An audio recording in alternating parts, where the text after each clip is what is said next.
Hey guys, Infidel 1258 here. How you doing tonight? Doing great. Awesome. Hanging out, hanging out tonight with Jim again. Jim, thanks for Well, coming, pal. thank you for having me. Hmm, As always.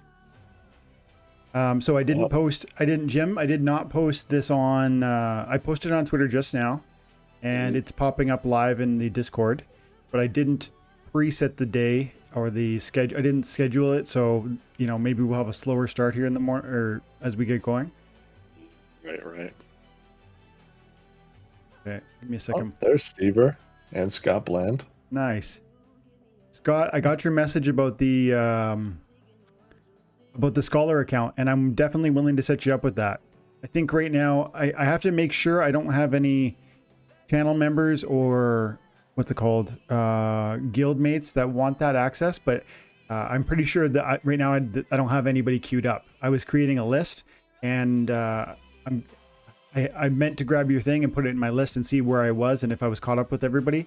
But I'm totally down with that. That's, yeah, if you want to get in on that action, pal, I'm super happy to do it.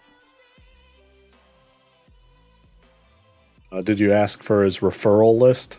His referral. Yeah. What do you mean by that? Like the list of cards he's hoping to see on the deck, or what? No. Just like, when you're applying for a job, Yeah, here are your references. yeah. He apparently he's got a very famous Twitch stream cousin who's part of the stream team. So I guess Scott can be Oh, one of the squad. wow. Wow, yeah. I mean, that's a pretty good reference. Yeah, that's awesome, man. Yeah, guys, thanks for coming out. Stever, thanks, buddy. Appreciate you popping by. Scott, good to see you. Gilberto, Micah, Nico, Matthew, good to see you, pal. Stever, tomorrow you're gonna come hang out and do the artwork review. Later on, I'm maybe King Arminius will pop up in here tonight. King Arminius is the guy who created the time and attention banner, which we're looking at now on my desktop here, which I'm super proud of. And just the thoughtfulness that he brought to this piece of artwork to me is going to be, and it's got me excited to the point where I want to see his portfolio. And he wants to meet with us to show us the portfolio so that he can drum up excitement around, the Splinterverse, because he's eager, he's excited, he's got a lot of passion. And I think it's going to be a wonderful portfolio to look at. So I'm looking forward to that, pal. Thank you for making yourself available tomorrow. Yeah, I'm excited for it. Yeah, and Jim will be with us. So it'll be myself, Jim, Stever, and possibly another special guest who I'm told is confirmed, but I don't want to say the name because I haven't personally confirmed it. So I'm guessing we'll have one more special guest, and then the artist himself. So that'll be fun. Was it anyone from the list of last time? Last Or are we time. saying a different special guest? I think it's a different special guest. Yeah, it's a different special guest. Somebody that we've met with before, and maybe that's all I should say because I don't know for certain that he's available. Oh, Hmm. that we may have talked to in like a group? Yeah, we may have. Understood. So tell me what was going on with the tournament today? You said you popped by, you were hanging out with Luke earlier today, hey? Oh, yeah. I was shoutcasting with him, co-host, whatever you want Nice. to call it. Nice. Man, watching those games and just like predicting and seeing how other people think inside of these games is really cool. Hmm. You definitely become a better player watching other people play. For sure. Yeah. Seeing some of the strategies that other people are dropping, I'm finding Chaos Legion has been a whole new learning experience for me. And I wonder what you guys have to say about this in the chat, and you too, Jim. But my take is that I'm gravitating to Kelia, and I'm gravitating also to some of my old tricks around death, but I don't really have a favorite. Like Thaddeus is fine. I like him. Contessa's fine. I mean, I don't love either one of them passionately. Of course, Kitty's amazing, but that's probably never going to change. But for me, the speed is still where I'm at. So it's like Kitty is that with the black team for me, and with other options also. But with certain, it's like Kitty with blue or Kitty with black is how I usually roll, and sometimes Kitty with red. But I find white is just generally too slow. I find green, especially in Chaos Legion, is largely very slow. And so I really am. And then especially one of my favorite things is how affordable the blue team is. Kelp Initiate, Ice Pixie. This is a neutral card, but Battering Ram. Hulu Swimmer, the Murdelli Guardian. Like, look at this team I'm dropping right now. 4 monsters with a kitty. And by the way, the Kelp Initiate is going to be really hard to hit with this speed. If I was to do that, I think I'm going to switch that. But if I was to try that, I think I might get away with it. Or if I went, look at this, if I went Cocatrice in the first position, I'm going to have 8 speed with dodge and flight, plus 9 speed. Like, I'm practically unhittable unless my enemy comes with either magic or snare. Maybe we just do Kitty Nightmare. Yeah, that would be that. I do that all the time. I feel like people I know that I'm gonna do that. Like, especially, and the person I'm fighting right now is actually somebody I see a lot. So I'm specifically not doing that. Was that oh yeah, I'm gonna try Cocatrice. I'm gonna see how this goes. Yeah, the other day I was playing. There's not so many people in Diamond, and especially high-end Diamond. There's a good... Z-Force is somebody I see quite a bit, and there was another person.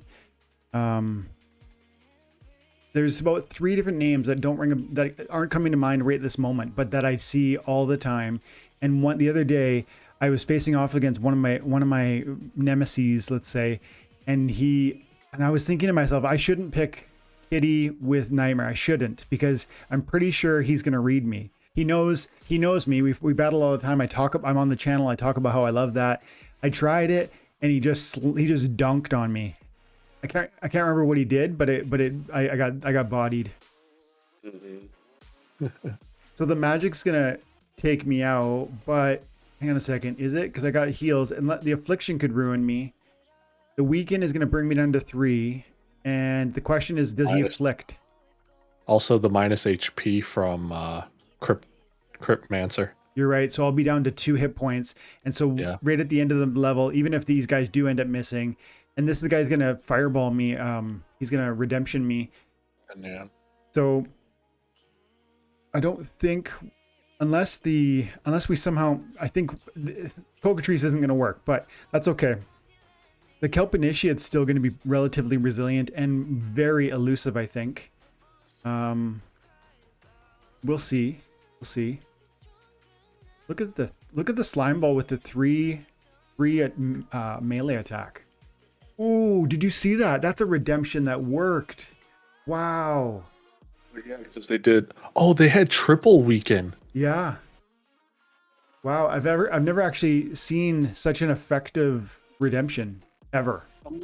Someone did a video about that, like probably a month ago. They did a redemption with triple or quad weaken. Yeah. It destroyed. Weaken feels like an underpowered ability when you use one of them, just like Slow does, just like, Inspire. But when you start to compound those things and put them together, it can be devastating. Mm-hmm. Yep. Which is one reason I really like Thaddeus, because you also use the Undead Priest for the weekend, and then you set it up to where you have like Snipe or Sneak or what's the other one? Opportunity, and you're really able to take out the backline ridiculously fast, especially if you have magic. Yeah. To snipe or sneak. Yeah, it's ridiculous. I definitely agree with that play. I don't use it enough, but I use it often one of the battles that I regularly do that is when there's a fire team eligible equalizer battle, and I'll drop I better show the cards rather than say them. because not everybody's going to know. So when fire is eligible and when equalizer rule set is on, where they all have the same number of hearts, I'll drop this guy, Exploding Dwarf, because the 1 hit point becomes whatever, equal to everyone else's. He's got the 6 damage, and he's got the trample and the blast damage and the piercing. Everything about this guy is perfect for equalizer. And then I'll put all of my fast monsters and a couple. There's 2 specifically that I'll use for weaken. There's I don't see it. This guy is one of them, because he's got the slow, which is ideal because you need to punch first in those situations, and then weaken. And I find weaken is even, this guy is better. Goblin Shaman is better than, for instance, the Fire Beetle, which is going to offer an inspire and a heal. So in that, this is like a fun little, it's like 6 in one hand, half dozen in another. If you think about it, inspire is going to give my Exploding Dwarf 1 more melee, but then the weaken is going to take away one monster hit point. But what I like to, it's not just one monster hit point. First of all, that one monster hit point in that context can be the difference between a trample and no trample. And so I find in that rule set, it's so important they drop as many weakens as you can. And I think I have some neutrals that I use also. I think I maybe do 2 when I'm trying that, if I have the mana cap. Also, how you can view it is weaken and like inspire or any of those increase effects are in the first turn or the first time that creature gets hit, the exact same thing, right? And if you make sure that you one-shot that monster, then there's really no added benefit. But if it takes longer than 1 turn to kill it, you're only getting that 1 damage from the weaken, where that inspire would then increase the damage by 1. I see what you're saying. The thing I think about too, though, that as a separate consideration but similar, is that the heal, which is obviously so important. If you specifically come to the table with all low mana monsters, and that's what I'll do. I'll do like an Exploding Dwarf with the Goblin Shaman. I might do the Flame Imp for the speed. I might do some of these like little 2 mana cost archers. There's another one somewhere over here. Yeah, there he is. And then Flame Monkey. And all of them are like 3 mana or 4 mana. And then maybe the Serpentine Spy.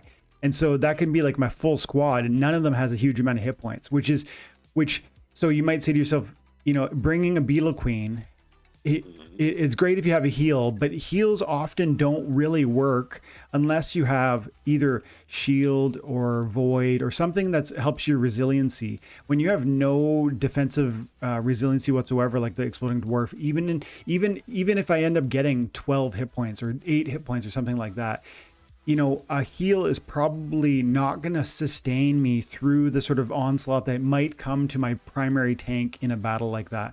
And so I don't usually go heal, and maybe I'd love to hear your thoughts on this, but I don't generally play heal unless I want, because playing heal is actually, it's going to detract from my DPS.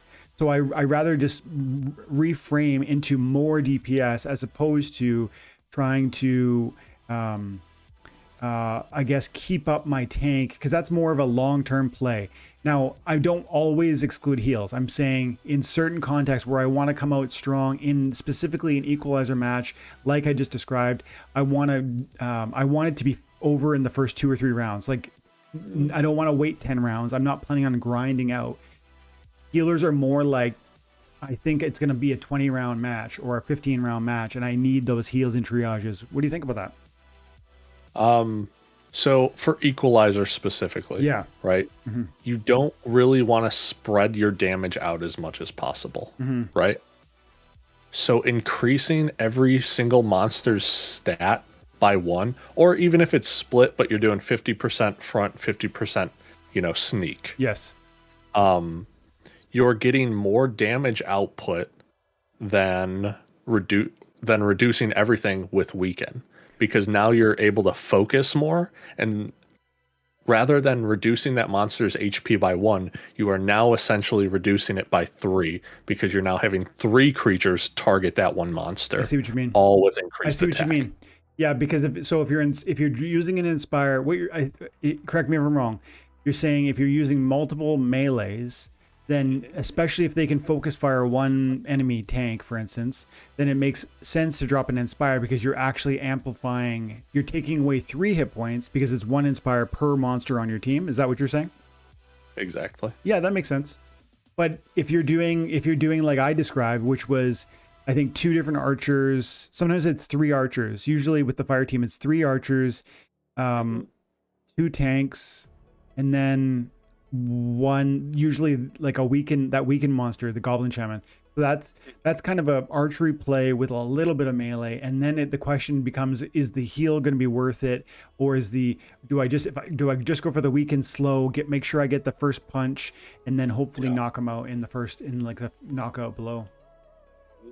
That's the great thing and the hard thing about this game. There's no 100% guaranteed answer of what is best because it's always different. Look at this. I was playing around with this today. First of all, Cobalt Bruiser 3 mana, Scavo Firebolt 4 mana, and then Spark Pixies with the stun. And so I'll get I could theoretically do 8 damage with him, and is it 4 damage with that other guy? Yeah, and I have an extra mana here, so I could just go ahead and leave Pyre maybe and go Parsa and amp it up even more. Oh, and I've also got this stun, so I could go that way. Yeah, you're probably better off going double stun rather than double knockout. So 50% chance of stunning each of them, and then I'll drop Chemist because he's actually like a half decent tank, and he's got the slow and the headwinds, and the cleanse is kind of irrelevant. But and then I've got these guys. Nice. Demoralize is such a crazy ability to drop on a 0 cost. Come on, get up there. And you're always giving me a heart attack when I see it at 0 and you're still moving stuff around. I'm like, battle. Me too, dude. Ooh. Yeah, this magic is going to be a dangerous play, especially if he's got I figured that's pretty well. Now, hang on a second. I am going to be hitting for a lot, but the thorns, it's going to be too much. They're going to take out my bruiser quite quick. And the demoralize is irrelevant because of, they're not even playing that. Unless, no, I think you die first turn. I think we're pretty well hooped here. Unless I absolutely stun him, I for sure stun him with one of these first, and then I hit him. Even if I hit him with 5, see, it'll be a 5 damage, which is great, but it's not going to be good enough. Missing that one attack was rough. And he's got the magic too with the. Maybe if I stun out, that's pretty huge right there. Oh, yeah. I missed. Good. Okay, I double miss on a 1 speed blight with a 4 and a 7. I guess he has the blind, right? That's a 15% chance. Stun him. Oh no, you just kill. Oh, the chicken's gonna get me here. Oh, no. No. Wait, what happened? That's funny. Oh, the blind. Yeah, the blind is what really hurt you. Yeah, 15% dodge. Oh, at least we pulled the draw. Oh, thank goodness. That was wild. Yeah, because he had, you were at 7 speed or 8? 7 speed. 7 on my Spark Pixies, and I think 4 on my other guy. Yeah. Yeah. So 7 plus dodge or flying, so 95 minus 10. He had an 85% chance to miss. That was fun. Wow. Let's see what the chat's saying here. People are still talking about MC Hammer getting his own card. That was all who said that? Was that Gank that was kind of suggesting that? I don't remember. I think so.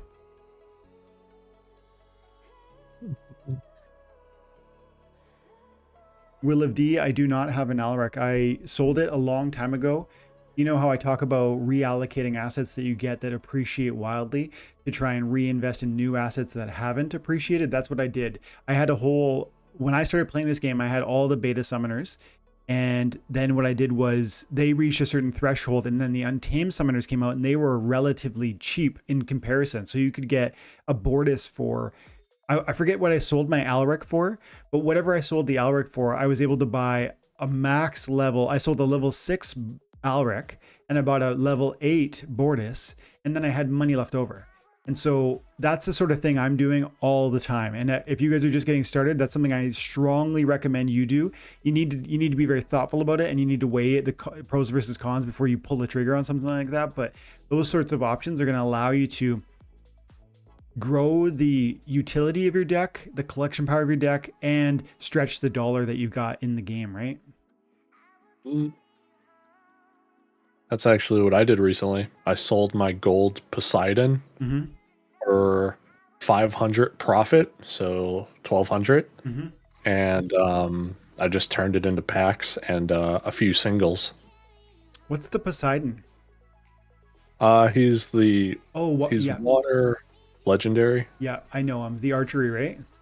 Yeah. He's kind of bad. I don't have him, and I never had him. But he did. He's right. Yeah. So he's not like terrible. Yeah. But so this was the other thing I was really banking on, that they would release a water summoner that has like range on it or close range, which would be awesome. That would then make him a killer. Yes. I agree.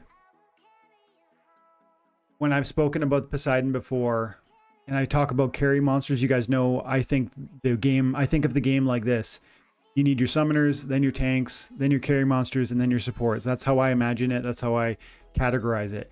And to me, I've always thought of Poseidon as overrated because, first of all, the mana cost is very significant. And second of all, he's not, in my mind, a carry card, even though he is quite powerful with the shield and the blast damage, and even things like immunity are great. He's doing a ton of archery damage to the highest levels. I think this is an amazing DPS card that is not quite a carry because he cannot fire from the first position except for in very unique circumstances where the rule sets allow it. And that's a problem because he's so expensive mana wise that he's not going to be functional unless the game mode, allows like 50, 60 mana. And then, yeah, I would love to have him on the back line, especially at a diamond level when, maybe when there's like noxious fumes or something like that. But that's at diamond, which most players don't play. It's when there's a 60 or more mana cap, which is not every game. And it's so expensive, both in mana and US dollar value, that I just never bothered with it. The other thing about it is it's 4 attack with blast. So when it does attack, or if you put it to 5, but 4 attack with blast, dealing 6 total damage. At that point, you're better off playing an Axe Master to get more focused damage. Yeah, the Axe Master to the tank rather than 4. And the cost differential is so significant. Like this is $66 per BCX. I just bought an Axe Master earlier. Actually, he's here. Butters sold me. Gilberto Esparza, Butters 323 sold me his Axe Master. I mean, he didn't sell it to me. He did, but he listed it on Peak Monsters, and it was a good deal, and I snagged it. And it was a level 5, and it's such a good card, man. I have multiple copies of it, but I have multiple accounts, and so they're playing on various different accounts. Where is it? Do you see it? There it is. So freaking good. And then he also gets close range. Yeah, exactly. The close range, but then this is like I think I bought it off Butters at level 32 or level 5, and then I bought 14 extra copies because this cripple is just broken. When you do cripple with double strike, every round you're hitting for 6, plus you're doing 2 cripples, which is another 2 damage. But only if they have more damage to give up. So yeah. Hey Matthew, who else is here? Ivan's here. Somebody named Jim Morgan, some troll in the chat. Yeah, let's ban him. Special guest MC Hammer. Gonna use that card. Hey Sigmund. Tales from the Cryptomancer. Hey man, thanks for coming, pal. Hey, Zach. Good to see you. Damon's here. Malcolm's here. Tim. Steve says, yeah, Death Team is so strong now that you can do it 4 times. Do it 4 times. Are we talking the weekend? I think he means the weekend. Big weekend, yeah. Yeah. Big redemption play. Totally. That's slime ball. Remember that? I've never seen that before with the double. Yeah, I forget who made that video.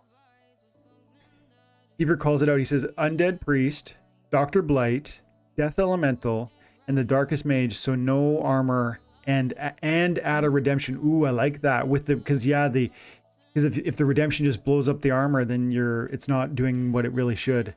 That's smart. Hey, Aftersound.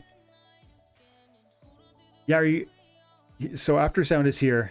Are you available tomorrow, my dude? We're hoping to do a 2 o'clock. I want to do a conversation about some cool new artwork that'll be Splinterlands related. I hope you can make it. Saucy got the invite, but he's got some family stuff. Good to see you, Saucy. Who else is here? Razor Games, Vince, AFK Arena, War Gods, eh?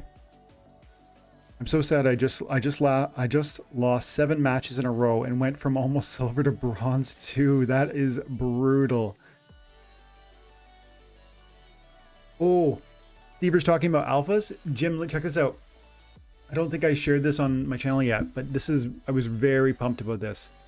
So you guys, maybe, I think some of you will have seen the video that I did with Jarby. And we were talking about some of the features in the Peak Monsters site. And one of them that he told me about was the compare. I knew about it, but I don't often use it. Compare. And then I use the best CP to cost ratio all the time, but I don't usually use these features, gold versus regular and alpha versus beta. And he reminded me how helpful that can be at isolating cards that are really disproportionately under or overvalued. And like, for instance, Dragon Whelp, you can apparently, if you were interested in spending a ton of money, you might have an access to a gold foil option, but that's not realistic. So I just quickly have a peek at it and I move on because that's all the tool is giving me, a quick little peek. Is there anything interesting out there? And earlier this week, I saw that there were 2 on the alpha versus beta that were in the negative differential. So the alpha was cheaper than the beta, and so I snagged them. I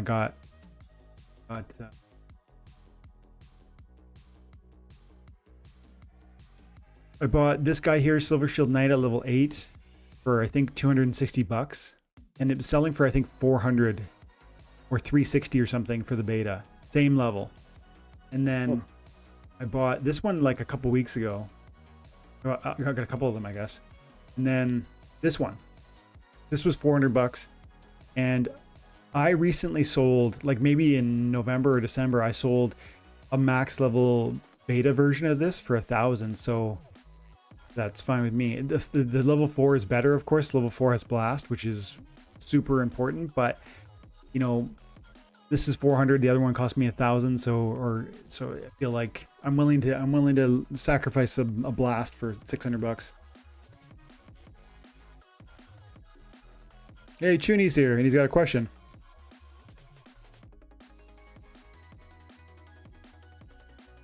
So Chuni says, hey guys,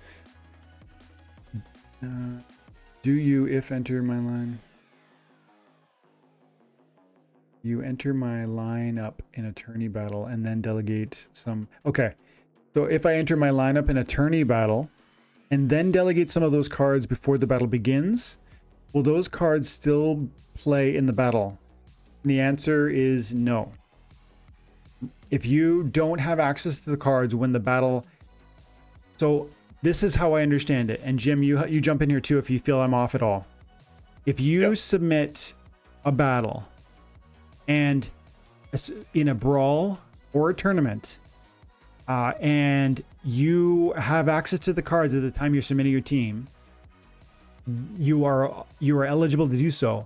But there's usually a 24-hour window on tournaments, and on brawls there's a window of some number of hours, and that window of time your opponent can wait until the very last moment, and so you haven't really submitted your team at that moment. You've only told the blockchain when the battle begins, this is what I'm going to play. And so if your opponent, which some of them will, they'll wait to the very end of the tournament, toward the end of the tournament before they submit their own team, because they know some of their opponents are renting cards or are, you know, doing things like that, delegating, selling, and you might forget which one you had. And if you accidentally sell or delegate or rent out one of the cards that you actually say you submitted on that blockchain to that battle, the game is going to declare you a loser because you didn't submit a team. There's a problem there. Jim, is that your understanding of it also? From what I've heard, that I believe that is correct. It also makes sense going off exactly how you're talking about it. So, yeah, I believe so. Yeah, I think so. Doc Jockey says 12 and Gank are two of the best. Thanks, man. Appreciate you. Gank's one of my faves too. Ryan lurking Ryan is here. Hey May, evening, happy Friday, my dude. Zach, yeah, it might have been Old Man Cutie's video. Like, well, I knew I saw it. Talking about the weekends or what? With what? What was the Cutie Old Man video about? Oh, the redemption with the quad weekend. Old Man's got a lot of tips, man. When I've watched his show, I'm like, he's very thoughtful about it, and he's trying to get the whole esports thing happening. So you guys should pay attention to that. That's going to be if that's successful, that's going to be a very significant draw to this game. And there are a number of hurdles between us and making us competitive and exciting, a captivating esports experience within Splinterlands. But if we can get that right, it will be a very huge move for Splinterlands, and it'll help us all, we'll be very excited to see that work, is what my point is. And so he reached out to me this week and was like, hey, we're trying to do a tournament, and we're going to it's going to be an esports type vibe, and we're going to be calling on the best representatives from certain guilds, and it'll be voluntary, and these people will want to participate, and each guild will submit their best players, and it'll be almost like an Olympics type vibe where everybody has a representative from their guild in a small tournament. We're talking like 32 people. And he wants to do a multi-week format. I think it sounds awesome with big prizes, and so I need to look into the details of it. He sent me something to read, and but that's going to happen, and I'm excited to be telling you guys more about that in the future. And for my time and attention, guys, we're going to be involved, and maybe we'll have a intramural tournaments where some of our best guys who are interested in repping TNA in such a combative, esports event, they come first to an intramural within time and attention where we battle each other to see who can be our best representative. I think that's a cool way to kind of lead into it. So stay tuned for more details if you're interested in that.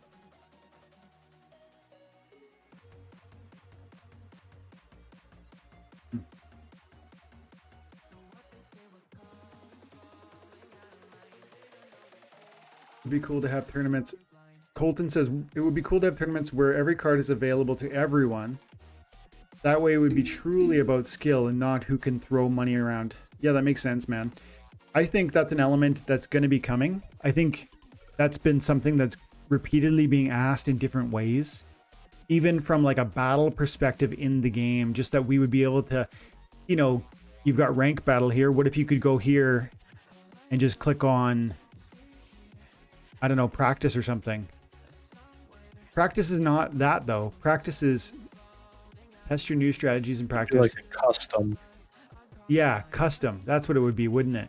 And then you could set it to gold or silver or diamond or whatever, and you could choose your rule set. You could mess around with alpha or beta, or you could specify that. That would be a very cool feature. And I don't know a thing about development. It feels like that would be easy to do. I guess nothing is easy to do, right? This is all, it requires timing, it requires programming. And then when you create program wording, you need to you got to test that. You can't just drop it and hope it works out. Yeah, it does take a lot of time and attention. That's for sure.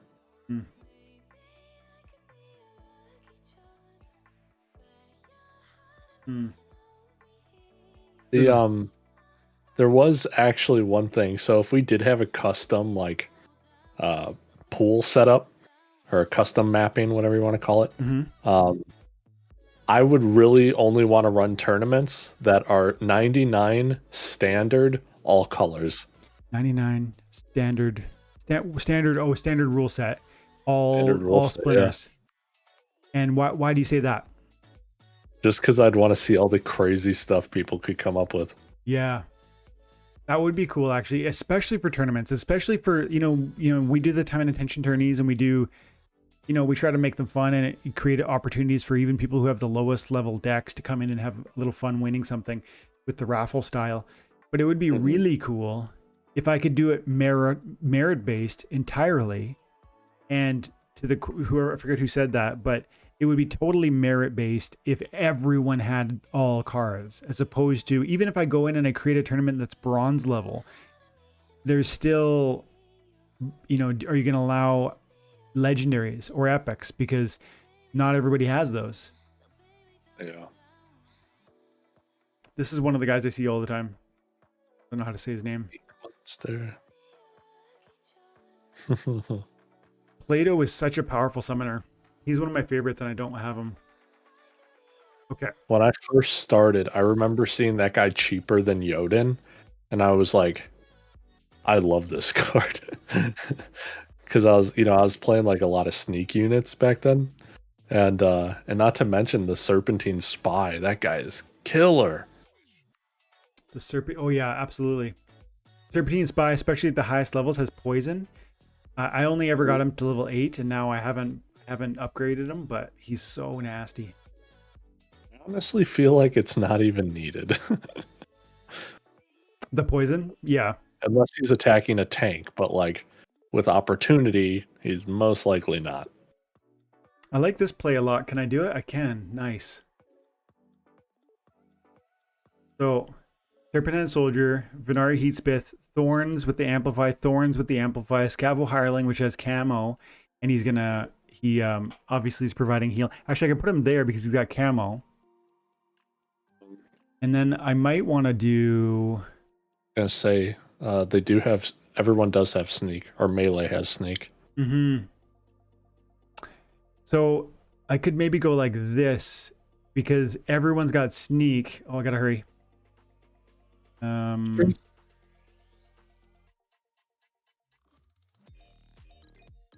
I need you to lock in, man. I need you to do this. Okay, go. Oh, you're killing me. So my bird went at the back end, which I didn't really want, but I didn't want to wait one more second. I do feel like he's super elusive, and so maybe it's good enough. We'll see. I'm not fully taking advantage of the thorns. I would have this. I think it's going to be okay though, because I do think the amplified thorns and the repair are going to be quite substantial. Now, this is a very weird build. I'm super counting on the resiliency and the dodge ability that I think I'm going to dodge a fair amount, like especially when it gets to Serpentine Soldier. I'm going to dodge not all of them, but some of his attacks, and then I'm going to be able to heal through it. Yeah. See, I just dodged 2 of his big hits. If it happens like this, my repairs should be able to hold me up. I put him in the dude. My Scavo Hireling went in the first position. That was a full-out mistake, and now it's so far so good, but that was a mistake. Yeah. If this was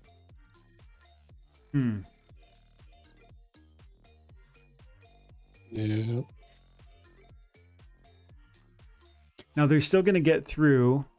Now is the chicken going to... And then you can't kill the Cerberus. I can't kill the Cerberus. Yeah. And there it is. Not my best team construction. Too much rushing at the end there. Too much talking beforehand. You shouldn't have conversations while you're picking. I just bought a max level cambio too. So good. Ooh, gorgeous. Okay. Do a nightmare. No, let's. So even odds, I mean. Lord M.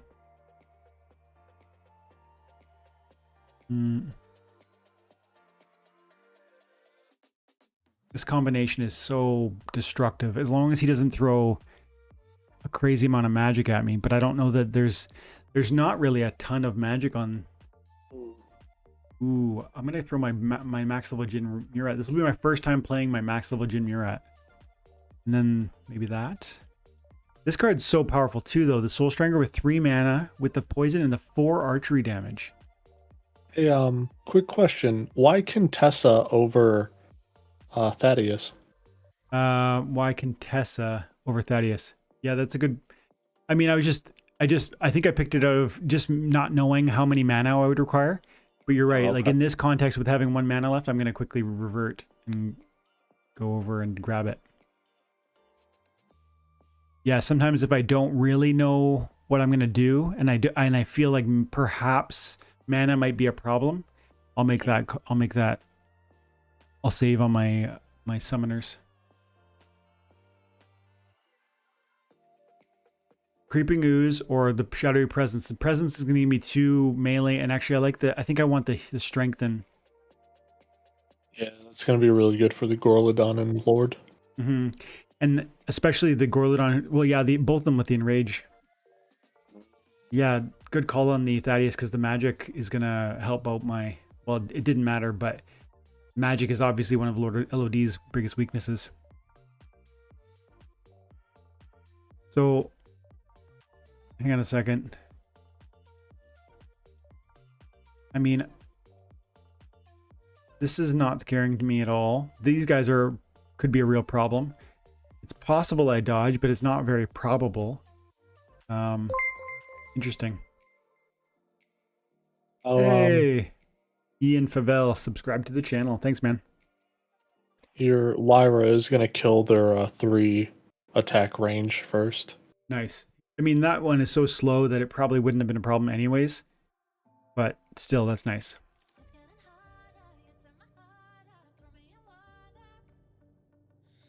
Ooh. Yeah. Oh, backfire. But he only did 1.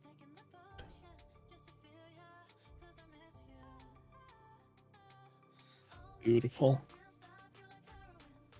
Gem Meteor, the other day I was noticing Gem Meteor is 40 times more expensive for the gold foil than it is for the regular foil, which is, it was the most expensive differential of all cards in the entire game. It's insane. Yeah. Yeah, I mean, there's obviously a certain audience that love that card, probably the higher level, super rich people who are even, you know, building out their perfect gold decks, I would think, because why else would the gold foil be so separate? Let's see if it's still like that. Gold versus regular. And it was all the way down here. Oh, it looks like we got some questions. Cool. Hmm. Oh, I lost Emma, M-A, A-May? I don't know. We're going to call you M-A. Thoughts on gold summoners being worth the cost? Question mark. Looking at silver, so 4 gold foils is like 110 versus 25 regular foils for 85. Yeah, it's worth the cost. Yeah. Yeah, if the cost differential is, well, the other day I was looking at it and I did a video on this, and maybe I'll do a shout out to that video. Where is it? Was it bargain hunting? Waka Spirit Blade? No, maybe. I think it might have been in this video we discussed promo summoner. Yeah, that's right. In this video we talk about the promo. We spend the first 10 minutes talking about Waka and how I think that's going to be a very powerful summoner that I'm going to want to buy. And then we spend about 18 minutes exploring what gold foil summoners look like compared to the regular foil editions. And I specifically was talking about Quid Yuff because at the time it was selling for I can't remember the numbers off the top of my head, but the cost differential was close enough that the power you're getting from the, because one thing you might not recognize is that gold summoners, especially dice, here's a dice summoner, and they're worth 2000 BCX, or sorry, collection power per unit, as opposed to, I think, 500. So, that's a huge, first between like the old and the modern gold foils and the older gold foils, there's a huge cost different or CP differential there. And then when you go between, even like, just look at dice. You grab a gold Salacia 2000, and if you grab the regular Salacia, it's only 40. And so if you're going to get up to level 4, like you said, where you're playing in silver, you need 25 copies of Salacia. You're talking, it says $3.60, but you have to recognize that, well, I guess you could buy this one, $3.50, but that's not always available. And so options like this might make you go that way. But look, $87. Let's just do Salacia quickly. $87 versus these like 200. Yeah, maybe 135, 175 ish, right? Because you'd take these three and that one, and you'd be level 4. So 175, 185. Nope. Yeah, 185. 184. And so then the next question is, this one's going to give you 8,000 collection power, and this one's going to give you 40 times 25, whatever that is. Someone's doing it in their head, and I'm like, 40 times. So it's gonna be 1,000 CP for this one versus 8,000 CP on the other one. So can you buy 7,000 CP for the cost differential there? And that's a bit complicated, because you don't just want to grab crap off the market that's useless to you. You want to get functional collection power. And so when you weigh all of that together, plus there's bonuses on gold foil that you get more DEC per win. You can compete in brawls that are gold foil from your team in your guild. That's huge. That's a unique opportunity that not everybody's going to have.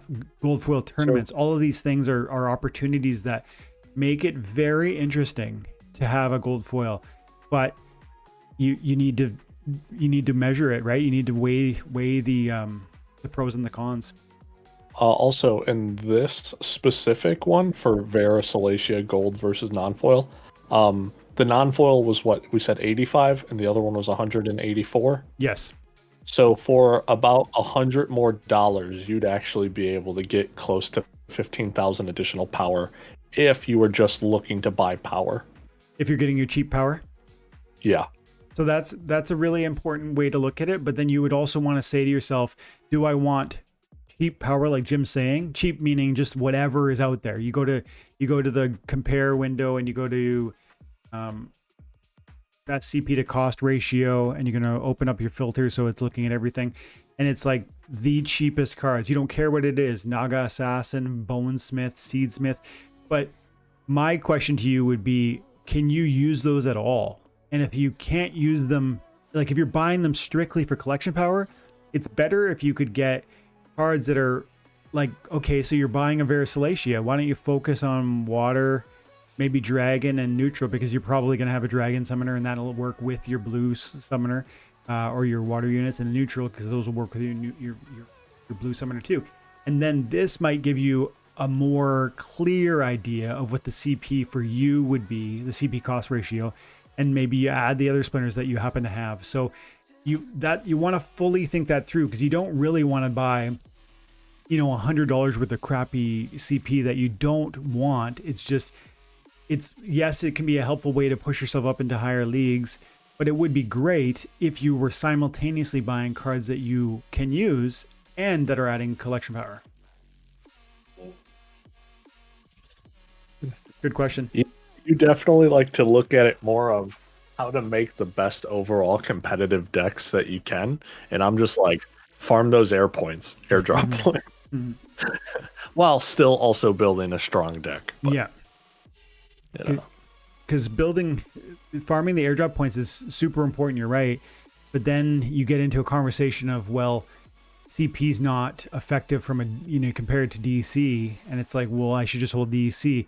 And there's something in between, and you're on one end of the spectrum in between, and I'm on a little bit more on a slightly, I don't know if I would call it conservative or what, but we're not quite in the middle, either of us. I do also think that even these crappier cards, I mean, they're going to go up in price as well. Mm-hmm. That's true. I'm also looking at it in terms of diversifying the portfolio. Yeah. So like you were saying, like, sure, it's better to dump it in DEC, but what if you bought DEC when it was triple the price it is now, and then it crashed? Yeah. Yep. Absolutely. And I'm a there's a big dip in the market right now. I'm a firm believer that DEC is overpriced right now and that it will fall further. But will it pump in the next few weeks or months? It could. I don't think it's going to go to like old levels until after the SPS airdrop. And so I'm willing to take a certain amount of risk with DEC, but only a certain amount. I'm not all on board with the DEC train. Yeah. I do see it going up because I think SPS itself is going to be going up more soon. Yeah. Because people are going to want the vouchers. I'm pretty sure there's going to be a pre-sale for Rift Watchers, but I don't know. Did they do it for DICE? I don't think so, but DICE had airdrops, and I don't think am I wrong about this? I'm pretty sure Rift Watchers is going to have no airdrops. Didn't they just say that? I think they said I think Yaba just said in the most recent AMA or the town hall that they don't think they need it because there's only 3 million packs, and usually I think he said that. So I think I'm not expecting any airdrops for Rift Watchers, and so I would expect it to be slightly different than DICE. I wanted to bring us I have lots more to say about what you were saying about collection power and about the cards and about the portfolio. I totally agree. Quickly, I agree with what you said. All of these cards are like, each of these cards is really a stock. It's like, it's a stock you're carrying in your portfolio of cryptocurrency. Each one of them is a non-fungible token that you're going to hold in your portfolio, and maybe you're going to enjoy it and you're going to play with it. And it's also going to perhaps help you because of, the strategy you outlined. It's going to allow you to reach higher league levels, which gets you better rewards. All of that's great in the short term, but also in the long term, because they're individually saleable, right? They're all potentially for sale at one point. And I have absolute confidence that in 3-4 years, these things are nowhere near their current price. They're way, way, way more. That's my view. Take it with a grain of salt. I'm just a guy on the internet, but that's my firm opinion. I feel strongly, and I'm putting my money where my mouth is with my cards. But I definitely wanted to talk about a follow-up question we got here, Jim, from Michael SPI. He said, collection power aside, won't a Quix be more versatile and arguably cheaper than Veracelatia and Quid, since it allows you to use all the decks? Which is a great question. What do you think about that? Oh, would it be better to get that? Is that what you said? Yeah, Quix the Devious instead of the guy. Just was talking about the dice summoners, and I was talking about their power, and I was talking specifically about earlier this week about Quid, and today about Vera. Maybe why am I not recommending Quix? And he's quite affordable. What do you think? So what I've noticed, right? A lot of the dragon cards that are really good are also expensive. So before you finish that thought, I just want to point out Quix is about $100, like $90 for a silver level. So Veracelatia was 100, or no, was it 85? It was 85 for 85 for Veracelatia, 90 for Quix. But continue with your thought. Okay. I personally love the Chaos Dragon, but well, I guess for that one specifically, it would be like $27 for that. But then you look at Who's the dragon jumper? Is that his name? Mm-hmm. Yeah, you just open it up. You want to look at just like broad all of the dragon Yeah. monsters. Yeah. Um, So maybe the so legend. some of the a lot of the new ones from Reward and Chaos Legion aren't as expensive. 20 bucks, Right. 30 bucks. Um, Yeah, if you wanted the to go with Robo these. Knight. And if we're talking about silver, then I guess a lot of these are legendaries and it's not that bad. Diamond Dragon, phenomenal card. Also $63. You don't need to get them at to level 2 either, because it gives them cleanse. So not much of a difference. But Yeah. it also is, I want to play more to the strength of a specific color than minusing their speed by 1. So A lot of monsters in silver, if we're talking silver, a lot of monsters have low speed already. Yeah, especially in the lower levels, right? Yeah. Yeah. Because really how they start getting their speed is from being leveled up, you know? So you're not a huge fan of quicks? Oh, I'm not the biggest fan of quicks. I just prefer to go more damage-oriented routes. I mean, he makes a good point, though, that the dragon is going to open up all of the splinters, theoretically. Yeah. Mm-hmm. I think that makes a lot of sense, but here's the thing. Like, there's a ton of, we could spend 2 hours talking about summoners and literally just pulling apart what are the different options and why would this be good versus that be good. And I personally think Quicks is really good. And I think he's really affordable. But I also think that $30 for one BCX there are some people who are coming in once in a while and grabbing one $4 summoner, and they're just going to do that over the period of time to try and get to that 25 threshold. You can't do that with a Quicks. You got to have $30. You got to have, $30 a pop. And, if you're going to get one, you probably really are just going to go ahead and get 3. So you get the level 2.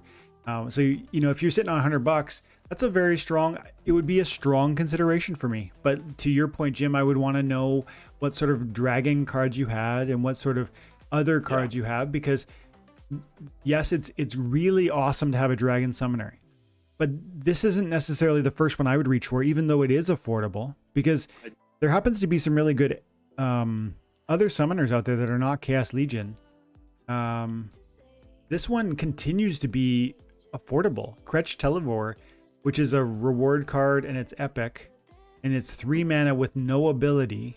But for dragon, they aren't usually 3, so that's actually, it's fine. Like, that's, with no ability, you're still happy to have it. Plus, because it's epic, it has some interesting, the rare levels are slightly higher than any of the other summoners, like the rare summoners, common summoners, and legendary summoners have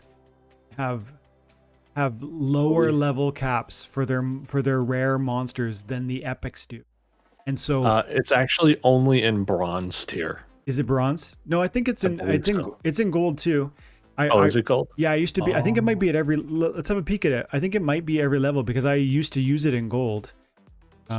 It's not for silver because that one's 5432. So silver 5432, and then epic. Purple. There's one. 7.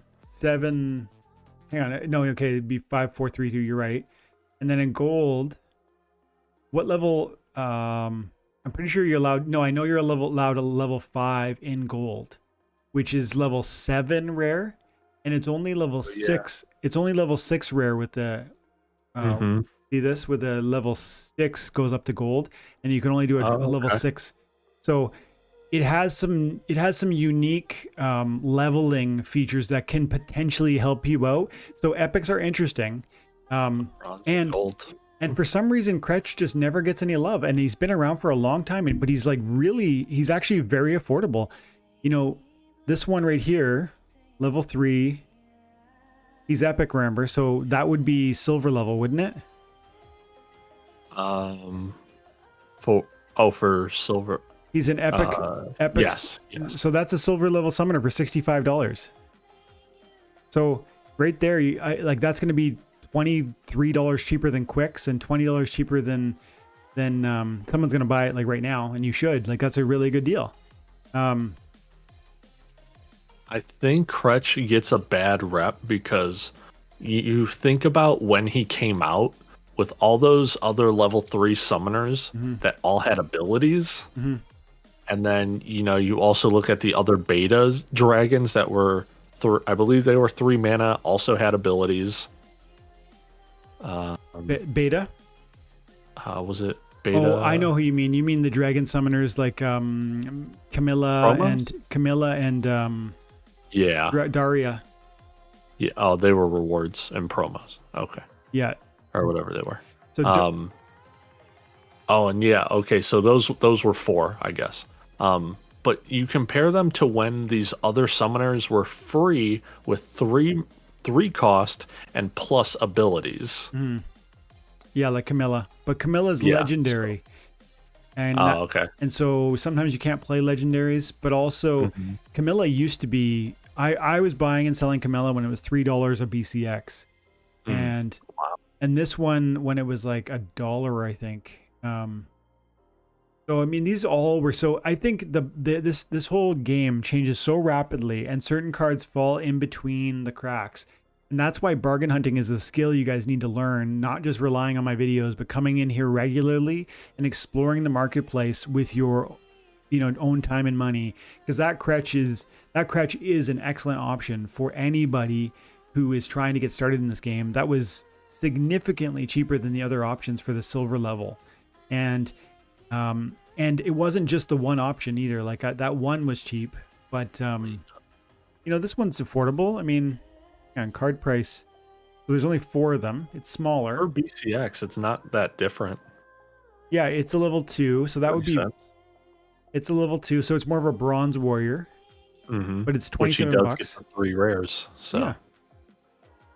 So I mean, this is a card that I would actually look for before I looked at Quicks. Not that I don't like Quicks. And then you might say, well, I don't really want to play in the old. Hang on a second. This has got the cracked splinter. This is a new card. So this is that's a reward from Untamed. So this is going to be in the modern format also, which is I was thinking for a moment they would be in different leagues, but they won't. So that's what I would do. Kretsch Televor. I think he just carried that bad rep from the previous summoners forward. Yeah. I mean, bargain hunting is so much fun, and I love it. And we do a lot of it on the channel, guys. If you're new to the channel, that's something I do probably every week, where I'm looking for this sort of thing and trying to capture this sort of information to help you guys understand how I look for value in the marketplace. Because I do think this is a skill you can learn, and it's something that I've personally benefited financially from like a lot over the three and a half years I've been playing the game. I'm pretty much always checking the market every single day. You guys need to be on that stuff. You can paying more attention to the price of the cards. You can be like, I haven't seen this card this price in X months or whatever it is, And you're like, I need to get this. Yep. And then if you don't get it and you then later find out it went up 50% because someone else jumped on it, even though you knew you should have picked it up. Yeah. That happened to me the other day. Yeah, it requires that knowledge though, doesn't it? You need to have that practice where you feel so confident. And it happens to me where I lack that. Like the other day I told you I bought those alpha cards. Before I did, I thought to myself, I was stewing. I'm thinking, this seems like a great deal. Like it's cheaper than the beta, but I don't know. Like it's still $400 for that archery unit. Maybe I could use that in a different way. And I'm trying to weigh it quickly, and I'm cognizant of the fact that anyone at any moment could take that card, and then the deal is gone. Like it's not like there's 5 copies at that price on the market. So I pulled the trigger quite quickly, and I don't at all regret it. I think I could probably list it. I mean, just quickly. And then it's fun to, after you pull the trigger on trades like this, it's fun to go and later on come back to the market and just see how you did. Like I bought a lightning dragon, with a level 3 with 4 BCX, for 200 and what did I pay? I think it was 380 bucks. Look at this one. This is a level. This is, hang on, 4. So this would have been. This is more per BCX than I paid, and this is a max copy, which usually would be like a better price per BCX. So I think I got a smoking deal, and I love this card, and I only sold it.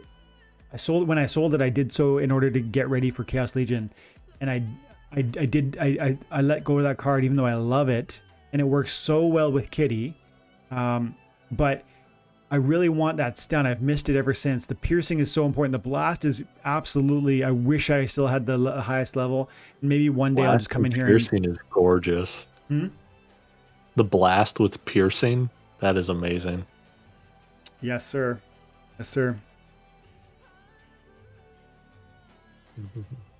But there was one thing I wanted to say about the quicks. I do think everyone should have a dragon summoner or list, a few cards of dragon. Jin Chwala is outstanding. And if you're in silver, Chaos Dragon is a lot of fun. Yeah. And then you also get access to the backfire on Naga. Is it Naga Assassin? Yeah. I think that's her name. Yeah, that's right. Naga Assassin.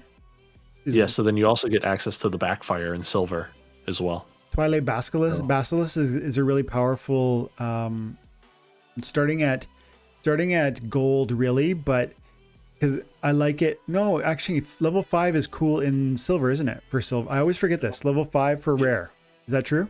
No, it's 5 common, 4 rare. Okay. So yeah, this is like more of a gold warrior with the stun, but the stun is one of the most important abilities in the game. If you can control your enemy by stunning, you can win the game because you're stopping their heals, you're stopping their attacks, you're stopping their self. Maybe they have a triage that's healing somebody else who's really important or whatever. Do you think we'll ever get a summoner with stun? I do kind of think we will. Really? Yeah, I kind of think we will. I was thinking about that like yesterday or something. I think now I know that would be overpowered, but these games, well, what would you do? What if they had so we're getting a poison summoner. What if they created a stun summoner? And then what if they created a cleanse summoner? And then a triage summoner? There could be this, they could be like this counterplay. And I still would prefer the stun versus say the cleanse or actually cleanse would be terrible. Broken. Cleanse would be terrible because cleanse would only affect the tank. Yeah. But triage could be really powerful where every monster had triage heal. That might be broken. I don't know. Well, because we already have a triage summoner, and that's not how it works. Oh, you're right. You're right. Same thing with heal with Kitty. You're right. Yeah, so that would be fine because it would only just be one. It essentially be one triage, which is helpful but not game breaking. That wouldn't compete. That's not going to compete with, for instance, the poison, I don't think. But Bloodlust summoner. What about a heal focused? What about a cleanse, triage, heal? No speed, no hit point buff, no damage output, just triage, heal, cleanse. That could be a legendary, obviously. Maybe a life splinter legendary. I was gonna say the closest thing we have to that was it Chancius? Is he the repair resurrect? Yeah, the repair white, triage and resurrect. Maybe it's too similar. Yeah, I was actually thinking about that too. I would love to have triage, tank heal, and then and put something else. Oh yeah, the cleanse. Scott says, what about immunity? And yeah, that would be a really strong counter to, for instance, stun or poison, wouldn't it? That'd be so if they do a stun, I think they will do an immunity because you would need to have that counterplay because having 5 or 6 monsters that have stun would be potentially really devastating. And same with 5 or 6 monsters that have poison. AFK Arena says speed plus stun equals win. I totally agree, and that's why I've played for seasons and seasons and seasons. I've played that way with my fire team, with my death team.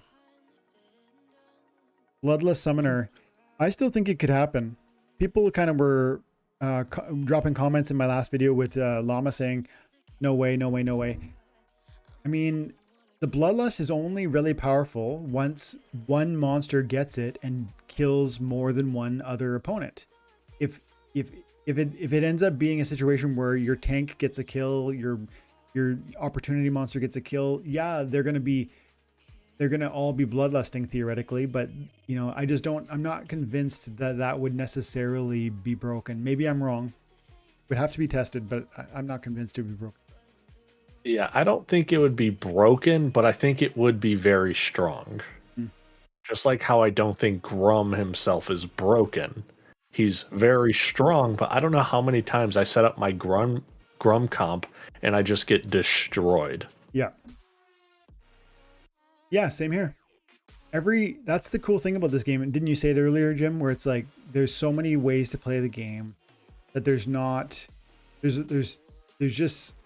so many ways to think about building a team. And we were talking about the fire and about the equalizer.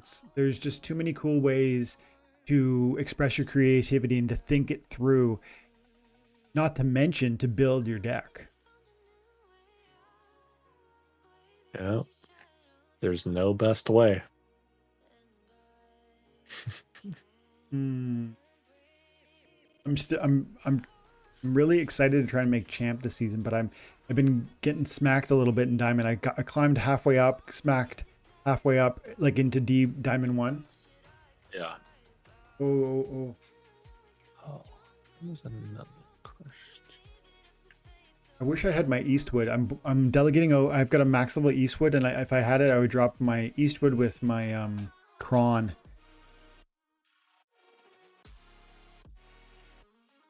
Eastwood and Kron? Just because he's 3 mana and Kron is 10, and I only have 13. Oh. Not because of the benefit. Yeah, I gotcha. Yeah.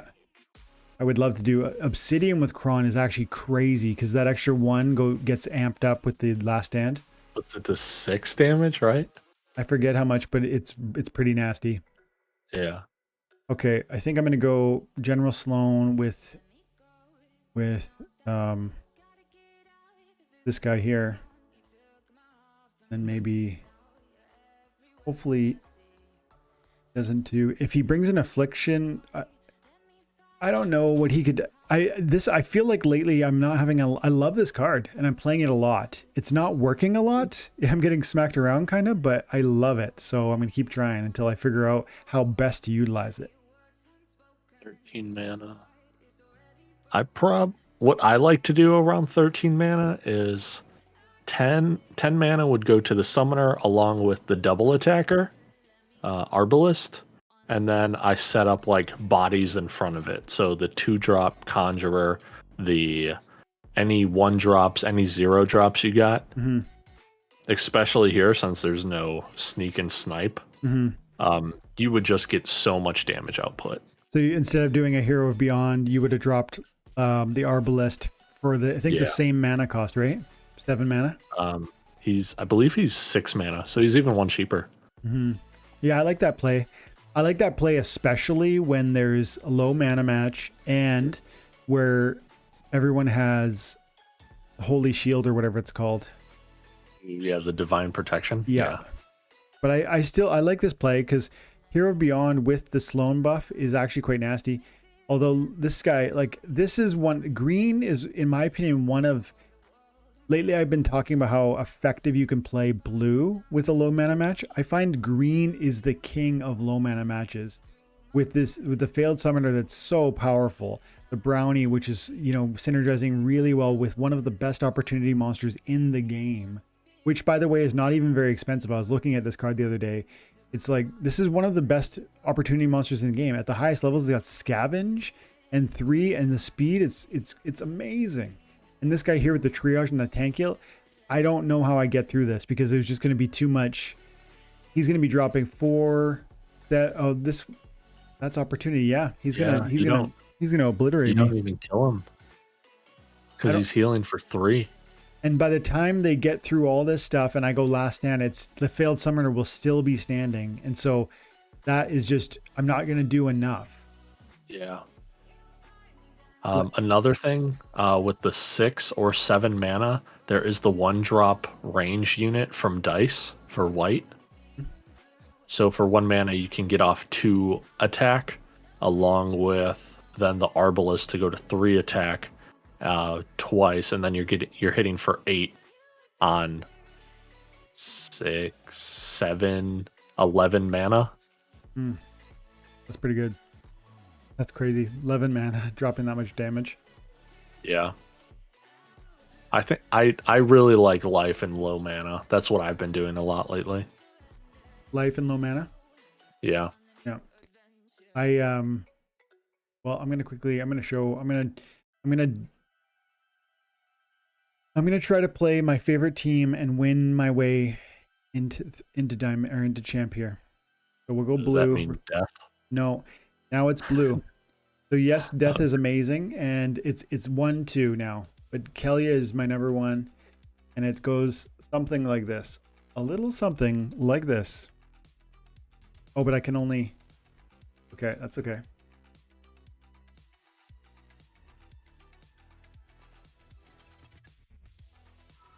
Imagine a life leech summoner. Life leech summoner. Life leech. So everybody would get life leech. Oh wow. I don't think that was a good one, guys. Okay. So blind, I think I need a blind for the speed of the I have a blind on my flying squid. Axemaster, he's got the repair, he's got the heal, he's got the triage. Might be nice to have armor. I'm loving that Nisa. Yeah, she's amazing, but yeah, I think I might. Well, what about Inspire with the Resurrect? Might be nice because I've got one. Do I have 1 healer or 2 heals here? I might need to get rid of the Angelic Mandarin, even though I like the triage. He's got the silence too, which is so helpful. But if I get rid of the Mandarin and I theoretically I could put in another heal like the Strategian Chief that's going to drop, or this might be better with the protect and the heal. Yeah, I was actually thinking about that because I was looking at the Wavesmith, and that heal fortify might be really good. So heal fortify. Yeah, I think that's the play. Because then if Serpent comes back, he's going to come back with a jacked up armor. He's also going to come. Put Axemaster a little farther back. Yeah, he's got the close range, but I do want to preserve him. That's right. Everyone's going to have the highest hit points, so Yeah. I think. I was just saying because he has the most damage output for you, I think, right? Yeah, I think I might. Oops. Might go like that. Yeah. Oh yeah. Oh, I didn't even notice she also has repair. Mm-hmm. Wow. Oh, and I didn't bring a cleanser, so all my heals are for naught. Wow. I haven't seen Mimosa in so long. Mimosa is one of those ones that is quite powerful, but is in a class that is so. It's like Mimosa is like a straight A student that went to school with like Elon Musk, so you don't know anything about her. Because like this is an untamed summoner, meaning it's comes with like Kitty is one of the comparables, and Yodin, and Scarred Llama. So, generally speaking, this is not in that ballpark, in that competition. Yeah. So I'm in trouble. Wow. Nah, I think you're good. You got this. Even with the no heals, you think? If I had heals, I feel like I'm Gucci, but I'm a little nerviosa. Even with no heals, you're good. You got this. The res. I still don't mind that res killed me right away because I ate 4 mana. It was a 4 magic save. The Axe Master is putting in work. No, he's so good. Yeah, now most of my DPS is gone. It's just literally down to the Axe Master. Oh, but my magic got jacked there. Yeah. Gonna be... And he's got the repair. So he's gonna be... I mean, the heal. So he's gonna be able to... If I could just heal, this would be over for sure. I would have totally won it if I had my heal. Yeah. Unfortunate.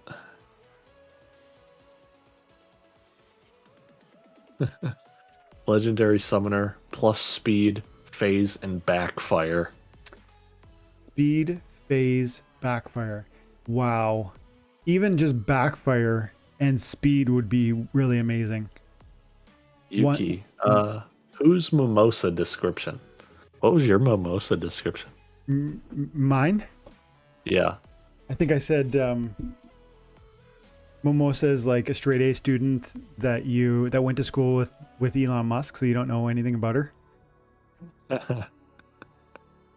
Right.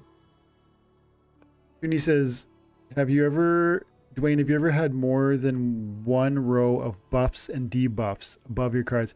I have filled it out before at times. Infidel. I think I've seen you do it a while ago and with death. Yeah, because that was to the enemy. It's like high mana matches where you bring a lot of abilities and they bring a lot of abilities also. That's where it happens.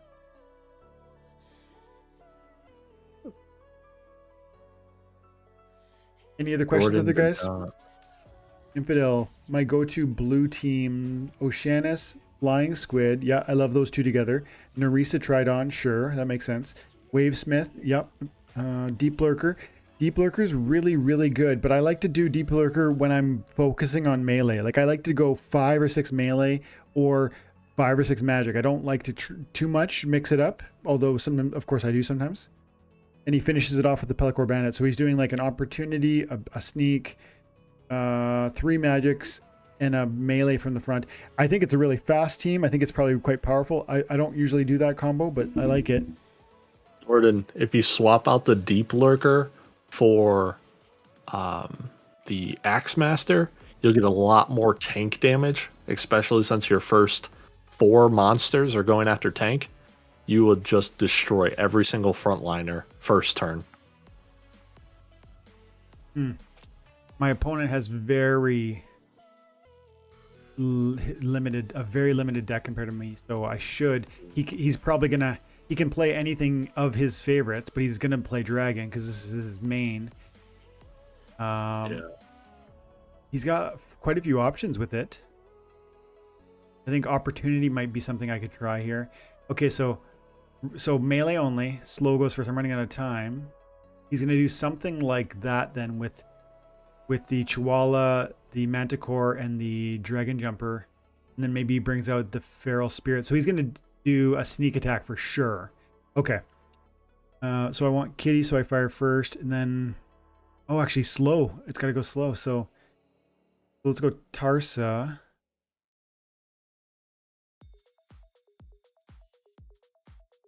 I don't like this anymore. I got a minute. Okay, so Grum. We definitely want him out there. It would be great if I could...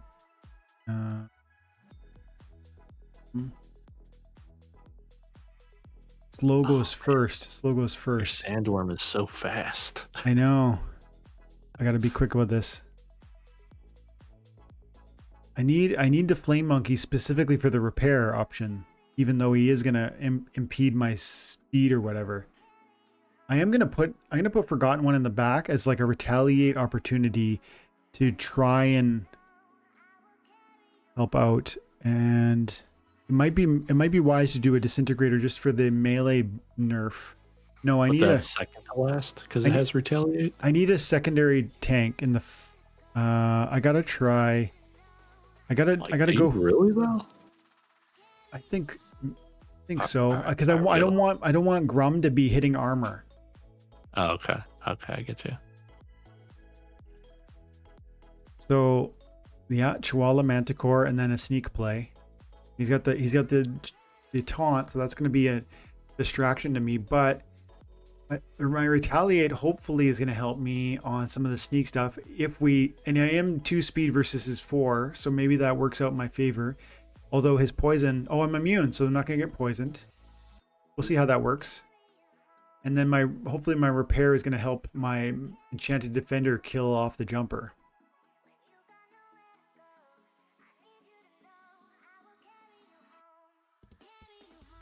I feel like this is a battle I'm going to be just fine with. Does he have enrage? He does, yeah. Doesn't that increase his speed? It does. I mean, decrease his speed?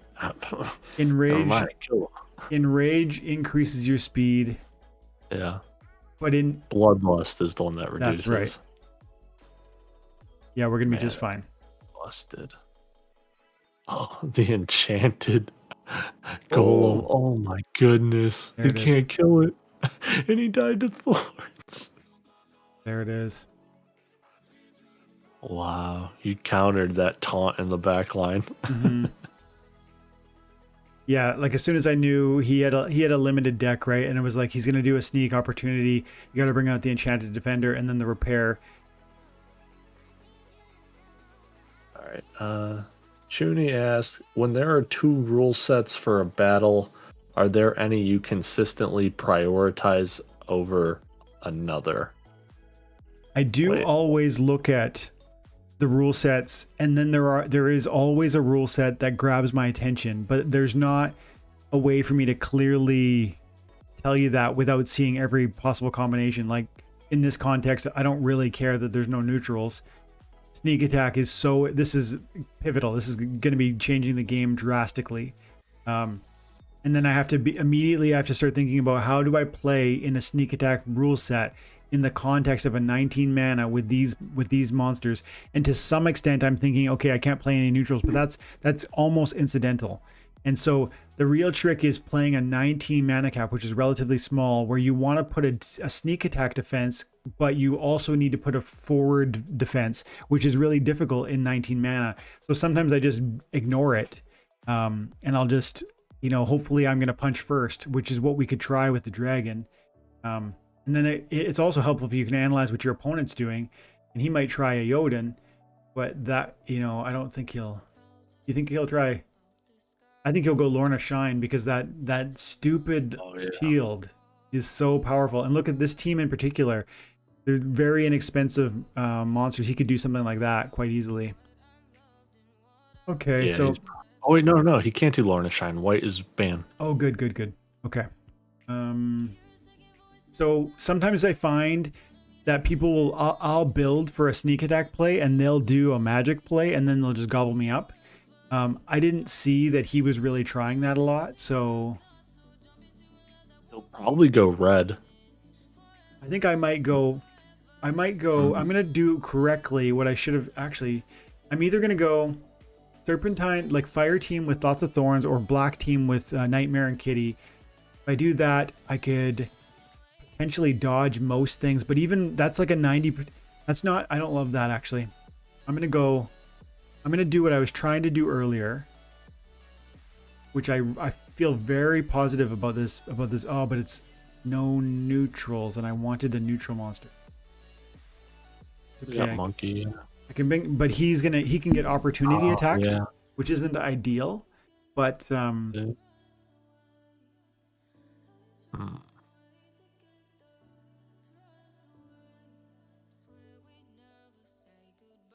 I think Naga Assassin. And then I'll put him there as like a snipe play. Oh, and then I don't know, the snipe dodge. Ooh, come on, get out there, go. So I've got thorns in the front, I got thorns in the back. If he brings an opportunity monster, the opportunity monster is going to kill my Scorch Fiend, my Radiated, whatever, and then my Repairer. So okay, sneak, opportunity, But they're all going to be, because it was a sneak play, even though their opportunity monsters are going to come at I believe they're going to come sneak, which is good for me. I think it's the first one on the row. Is that how it works? I thought so. Let's find out together. So if his opportunity is in effect, he should target my Scorch Fiend, but I'm pretty sure he's going to do a sneak play. Let's find out together. I'm going to be nice and fast because the kitty. I mean, I am. My Naga Assassin, I think, is going to do work. Because the archery can't be reflected back at me. Look at the 10 speed, by the way. They are going to the back door instead of the opportunity. They should be shooting at the Flame Monkey, but they went to my Eatsmith.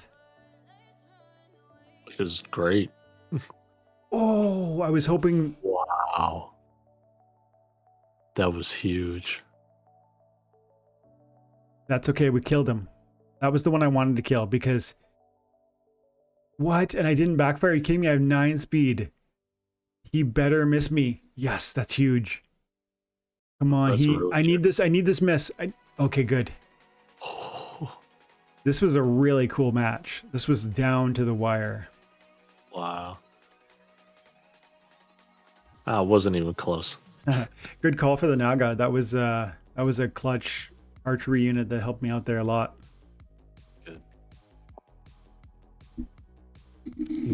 Lordo says Ashton Kutcher, legendary summoner called the Kutch.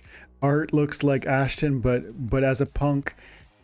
Get it, punked? Yeah, I get it. It gives you dodge and all enemy monsters blind and recharge. Blind and recharge. That would be wild if you could somehow impose recharge on your opponent and then. Take advantage of that by, deleting them in the first round, hopefully. They play Obsidian, all magic, and then they just destroy you on turn 2. Yeah.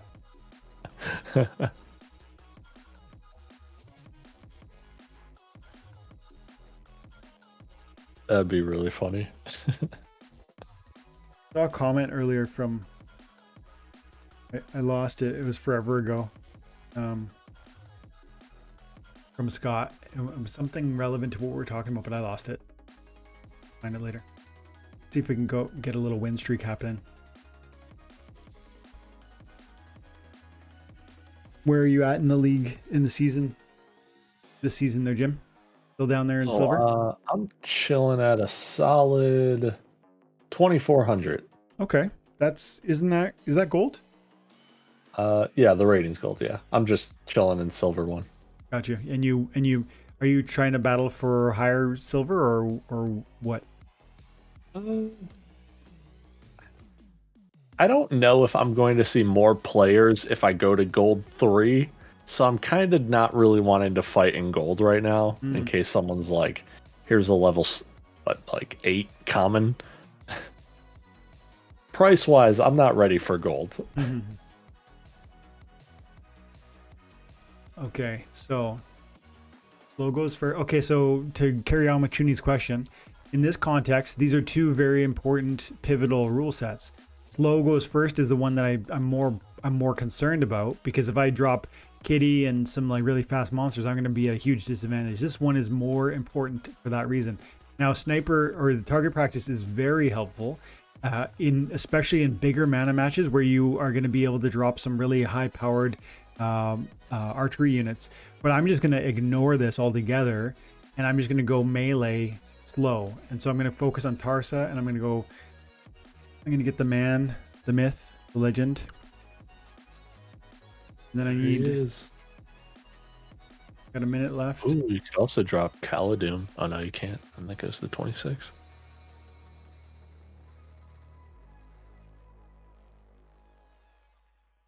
Well, let's go like this. I'll focus on melee. I'm going to want to try... He might die from an opportunity, but I'm going to try him. Even though he's going to bring a speed. Not exactly the end of the world. I love this guy. The enrage is going to make him too quick, so I'm going to go probably with this guy. Got to be quick here. So now we got Sniper. Bring him for sure. It's actually really, really helpful to bring an opportunity protector like that. You could also play. Oh no, you don't want to play that. Reverse speed. Oops. Yeah, I do want that. Okay. I'm running out of time. I'm torn. I gotta just go. I'm gonna go. No, he's too fast. I'm gonna go that way and see how it works. Maybe it doesn't work. What?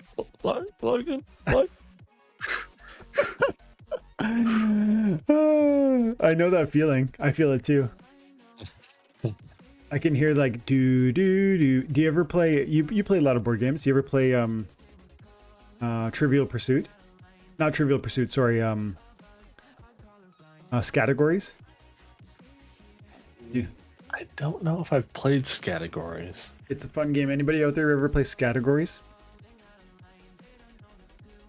Oh man, there he is, King Arminius. There he is. Hey everybody, hope you're all good. He says, Stever, I am right at the bottom of Champ 3 right now. Hard to stay there when I'm questing. Totally. I try not toward the end of the season, Stever. I don't know if I pretty well don't. I just give up on my daily quest because I wanna crush it in the league at that point. Like, because if you're in Diamond 1, you get 60 loot chests. If you're in Champ 3, you get 80. If you're in Champ 2, you get 120. That's a big difference. And so I'll just give up on the daily and shoot for Champ 2 if I can make it that high. Jordan says, is Venari Seedsmith good past Silver 1? Works well for me in second, so I guess Silver 2. The Seedsmith is a card I loathe. And that's me trying to be, as gentle as I can. I really don't like it. It's got scavenge, but it's Iza. Yeah, Iza too. Like I don't get it. Archery monsters are to me really, it's really situational that I would play archery first. And that's maybe one of the reasons why Sloan is so inexpensive. But remember, when you're buying your summoners, guys, don't fixate on getting the best summoner that has the most applicable ability. Focus on getting the most effective summoner for your level at the cost at the most reasonable cost price. That's a huge difference. If you're gonna save, you need 115 copies of a rare summoner to get a max level rare summoner. If you're gonna save $1 per BCX on Sloan over any of the other Chaos Legions, that's 115 bucks at the champion level. Now maybe you're not playing it at that level, but regardless, like, just think of it, $1 per BCX. What could you do with that? So I don't care that Sloan's not the best. I bought him gold foil because I want to get more gold foil cards. But like I said, I don't think archery, I don't love archery. See how this one goes. Look at we got triage. He's got the rust. He's got the repair. He's got a lot of support. He's got triple triage with the tank heal. Yeah, and he's got double protect. Wow, these are, pause. When we talk about support monsters, like, this is what support monsters look like. These guys are doing like triple triage, tank heal, protect, amplify. Like, this is a support team, and none of them have a lot of, like, they aren't gonna win the game by themselves, but as they start to, support each other, they turn things around in their own favor. You see what else they have? Double rust. Oh yeah, rust and Rust on Queen Massilia. Yeah. Your Grum came in here with like no armor. Yeah, that sucks. And they're swinging how much? 8 ranged attack. And then the archery buff from the Selenius Sky is actually really meaningful here, because of the nature of the fact that he's so well sustained. Like, my one sneak attack is doing nothing.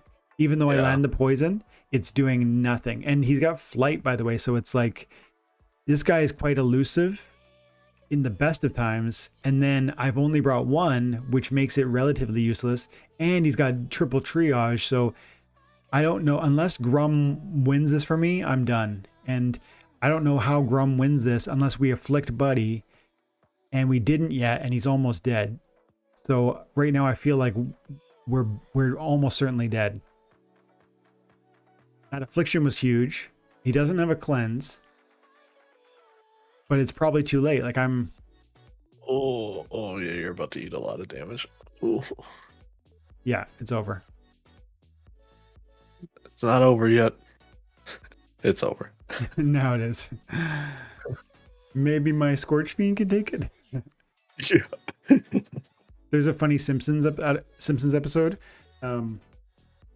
Homer's mad at Bart, and he goes and he gets, out of spite, he goes and gets a big brother or little brother. And then out of spite, Bart goes out and gets a big brother from like Big Brother, Little Brother, and Homer goes in to like see the lady at the desk at like Big Brothers, and she's like, "What? So why do you want to be a big brother? Why do you want to support some child?" And he's like, in his brain, he's like, "Don't say spite, don't say spite, spite." And she just, without skipping a beat, she looks down at her clipboard and she goes like, community service, and then there's like a tick box for spite. Like that's such a common answer. I love it. It's a classic episode. But there was another point on that episode that I was thinking about just a moment ago. But the whole episode is full of gems. It's Simpsons season 3. Okay. Beaver says, "Do you have Jotun that makes you like archers a lot more?" I guess it would, and I don't. I don't have Jotun, and so I used to. Love archers. I used to, but I don't. Yuki says, "Yuki, hey buddy," or Chuni says, "Yuki's in the house. Hey Duke, I don't see you. There you are. Now I wonder, close range summoner is coming to Earth, maybe with +1 archery. That would be an amazing archer or summoner to consider, right? Because you could. Water is going to get that before Earth. You think water would get that? Because Earth already has a plus range summoner. Yeah, but it is an older one. But that's a good point. Yeah. Though, I think they're doing a better job of like giving more variety to the colors. So yeah, I think blue's gonna get it. slow again. Okay, so slow. So we're gonna go magic, because actually I find the magic team. I think I said this earlier, but the magic team is very slow. So like, just look at my magic monsters. 1 1 1 1 1 2 2. Now some of these are low, like this is a BCX3, this is level 3, level 1, level 1. If I had time, I would quickly go buy a max level build. I'm gonna see if I can do it. Mark it. I was gonna say Rosica leveled up is pretty nice. Don't know if I can do it. It's 11. Wait, how many is it to level him up? It's you need 11. There's 7 in that one, so I'm gonna need 4 of those. I just quickly bought more than I needed, but I probably got 20 seconds. I'm gonna come in with 20 seconds left. So cards. I need 1, 2, 3, 4. Boom, boom. Okay, I'm running low on time for sure, but this probably should be fine. Probably. Come on. Come on. Okay. Blockchain. All right, you're good. You're good. Okay, and then 28 seconds. We got time. Okay. Now this is your normal time frame. You're good. Yeah, this is the usual. Okay, and then that, and that, and that, and definitely that. And ooh, hang on a second. Get rid of the Oaken. So, oh yes. That. That's the play. Go. I should have put Kron beside my Mesillic slip spawn, but I needed. Then it would have healed while the slip spawn was getting blast damaged, because presumably he's gonna attack my slip spawn with blast. Okay, he didn't bring any blast, at least. Do you think one of the airdrop summoners is going to have Giant Killer? I don't think Giant Killer. I think if it does, that would be an underrated summoner at first. And I've said this before, that Giant Killer is going to be an ability that will grow in power as the game lives on, because there is going to be a growth to the number of monsters that are in play that are 10 mana or more.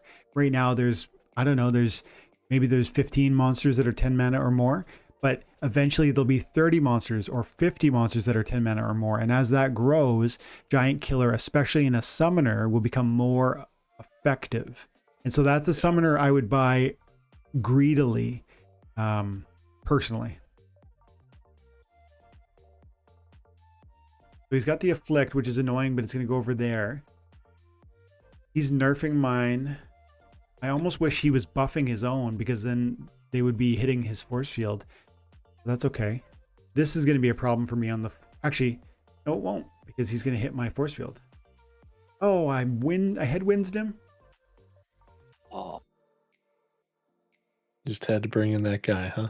At least I've got triage. And then I got the res. Yeah, true. And so far, we're getting through the Oceanus, so I think we're going to be just fine. Especially if I get a triage off. Okay. Hoping I get one more triage off first. Wait.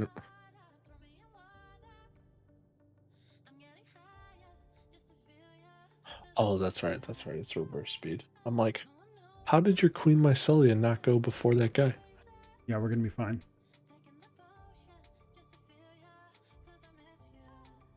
No problem. Nice.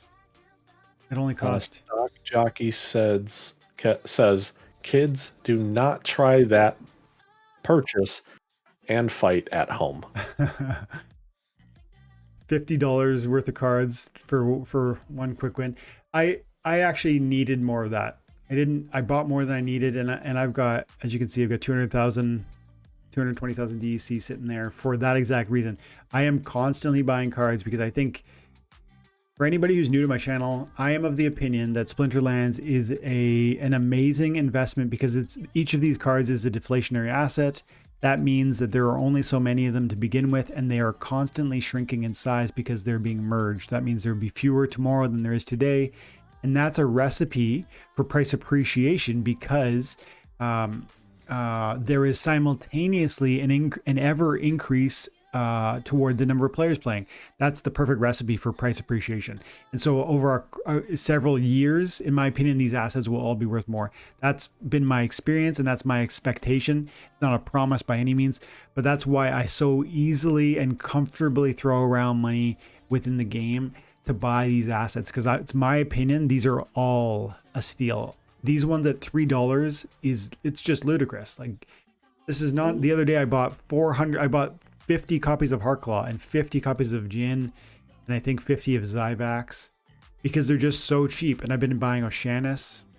Buy a few more right now. This is just not it's just crazy. What? $67 for max level Ocean? That is ridiculous. This is a carry card and a tank. That's what when I talk about carry cards, this is the one that always comes to mind, because it's a carry card because it can win the game by itself. It's got force field, phase, void. It's got huge speed and good DPS. It's got a gigantic hit point pool, and with the void and the phase and the force field, this thing can last forever with a little bit of heals. So this is a carry card. This is a tank, and it's being sold for relatively inexpensive. There's no way this card isn't, like, at one point in the future, something closer to the other blue legendaries, which are like Phantom of the Abyss is, in my mind, very comparable. I know Phantom of the Abyss is an untamed card, which means it's far more rare. And you might argue that will always make the Phantom of the Abyss more expensive. I would agree.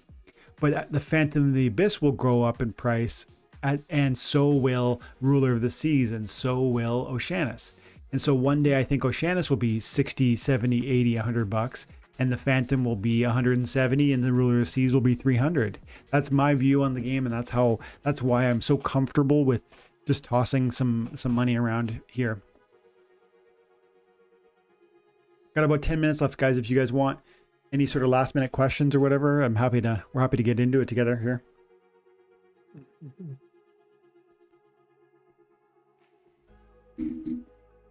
So there was one thing I started thinking about with the Isa, whatever her name is. Kind of utilizing her like Riftwing. They have the same mana cost. You don't really want to put them in the first slot. If you put them in third or second behind something that you just want to die, then maybe she could also get an attack off. And then she just becomes a scavenger, meat shield. So you put her in what position? You put her in like second or third. So she's so she's gonna get like some shots off maybe, but if she ultimately ends up in the tank position, you're hoping the scavenger has helped her get pretty beefy by that point. Is what you're saying, right? Because she has a higher speed than is it higher speed overall? I guess depending on the level. She has roughly about the same speed as Riftwing. Mm-hmm. She doesn't have flying, but she does get the scavenge and she does damage. So you could put her in the third slot, get the attack off, because relatively fast. Yeah. And then once she does get to the front line, she'll have an okay health pool. Yeah, that might make sense at like a silver level, but at the higher levels, it's not even close. Yeah, like Riftwing gets up to 8 hit points, and he's got headwinds, and so he gets backfire at 5. Yeah, like the backfire is awesome. The only thing that this is an amazing tank. Yeah. The only beef that this thing has is that it's susceptible to magic, but everything has a weakness. Lordo was asking me, he was joking about how, you see that? He was commenting that I picked all the slow magic monsters, and I was because I had said that green is so slow, their magic team is so slow, but he was wondering why I skipped the Parrington, and it's because exactly it was reverse speed. Mm-hmm. Junie, yes, Oceanus was around $50 before Chaos Legion came out. That's right. Yeah, and that was, in October. Well, if we go quickly to live coin watch, and if you go over to DEC, see the last 12 months. Look at this price peak over here in October. And this is in October, Chuni, I don't think you were here yet, but in October, I was talking to people and everyone was coming on my channel and saying, DEC, like it just makes sense to hold DEC, just hold DEC. Like I've got all my money in DEC and I'm getting all these airdrop points and DEC doesn't do anything but go up. And I made, I think, 2 videos this week in October, and you guys can go back and look at them if you're interested. It was right around here anyways. It might have been over here, it might have been over here, I don't remember. But I was talking specifically about how DEC, it's way overvalued, and it's supposed to be a stable coin, and there's this inflationary pressure, and so I'm kind of losing my. I'm making a point here on DEC, but Jim, it's somehow attached to what you were just saying a moment ago, and I'm forgetting the connection. What were you just talking about? Yeah, we're Oceanus, $50. Oceanus. Okay, so that's what I wanted to say. So at this moment in time, everything was going wild, and ever since we've seen this bleeding out. Like this chart that you're looking at for DEC is actually pretty indicative of what's happened with Splinterlands. And so we had Oceanus at $50, and my Splinterlands marketplace card was like $170,000 or something. This deck is now $82,000, but I have multiple accounts and I've added tons of cards, so it's hard to compare. But the point is, most people have said that the cards have lost about half their value since that period of time. Oceanus went from 50 down to 6.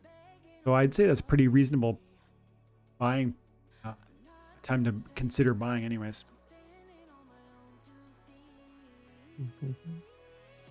To say Oceanus was also ridiculously overpriced because everyone in bronze and silver was utilizing him at level 1 because Alric was free. Because yeah, that's true. Hey, they had the starter card or shadow card, whatever you want to call it. Yeah, that's true. Alric, I was So looking at him today. Alric is so expensive, even for one copy.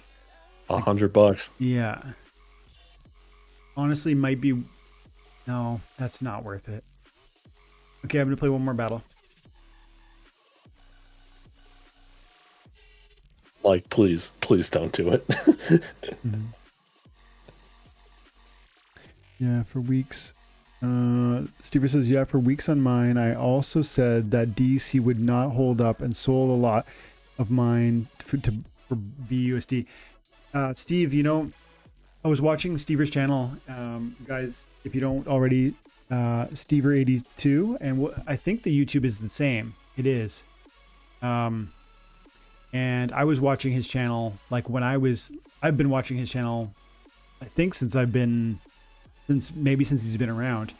And I remember probably around October when my cards were over $100,000. I watched one of his videos and he was talking about that. He was saying, look, these prices have gone up a lot and Chaos Legion's coming and that's going to be a bunch of new cards. And, you know, maybe, and I think he had said he was selling a few of his cards to try and get prepared for Chaos Legion, or that he was going to maybe do that, either that he had or that he was going to do it. And I remember thinking to myself, yeah, man, it's gone up a lot. I probably should just sell a few cards. And I sold probably 4 expensive cards, not like a ton, but it was value that I extracted at a moment that, you know, somebody was speaking caution and speaking, you know, patience and saying like, look, this can't go on forever. And it was a great piece of advice and wisdom that I'm really glad that I followed on. So thank you, my dude. Okay, let's do the same thing. We got a sneak attack, slow play. Now, a sneak attack is kind of problematic, but I'm going to just go ahead and go magic and see how it works out. We'll do the taunt and see if the double triages can do it. Okay, and then so I want Bilka out there. Then I want one triage with. And I have another triage. Tempted to go Dr. Blight, but I want that other triage. Oh, there it is. There you go. So now, I guess I want to put Kron up, and you know what I might do? I don't know. Maybe, yeah, I don't know. Because do you want Kron to be last stand? I do definitely. And so I'm like, maybe I zero drop. Maybe I go like this, but then I'm not gonna get. I'm gonna go like this. What about putting your, yeah. And then I've got double triage on the Basilic, and then the Kron is gonna be the last one. Yeah, that looks good.